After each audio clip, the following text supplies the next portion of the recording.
So one of the most common comments I get on the channel is how to actually live loop using Garageband and using the Midi keyboard. So I thought I'd do a very short video just to show you how exactly to do it, and hopefully you find it useful. So I have just opened up Garageband and we want to click on software instrument. Now this is basically the Midi keyboard. Create.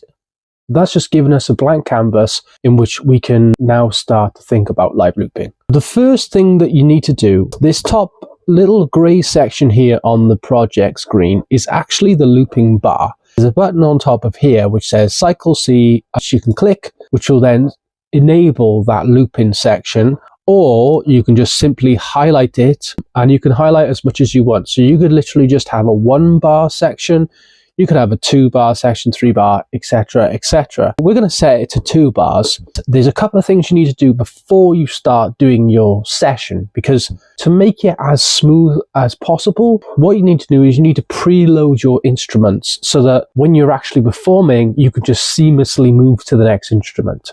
And I'll show you how you do that. Firstly, let's click a few instruments. And I'm just going to select ones from the actual GarageBand library. So I'm just going to get a bass. If you double click on this section here, it will add another instrument, a drum. Well, let's just add a piano. Synthesizer, we're going to add a plucked synthesizer. So we've selected 4 instruments that we can use now for our live looping. One thing you need to do before you start live looping is if you click on the scissors, quite often when you're doing live looping, you might not always be exactly on time. Is if you do time quantize and you then do it to a 16th, that'll mean that it will correct any slight discrepancies in timings of your performance, and then it'll make it sound a lot better than when it loops. So we've got the timing set, we've set our loop cycle, we've added our instruments, we've quantized the timing. All you need to do to move on to your next instrument is click on the next instrument. So let's press record.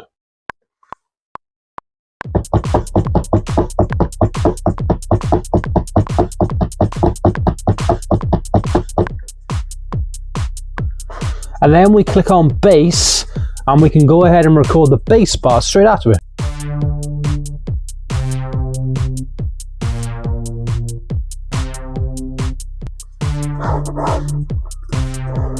Then we click on the piano and we record that next.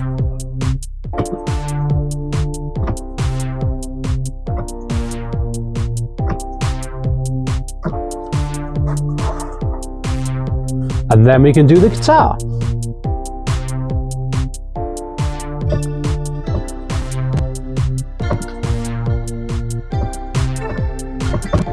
And that's it.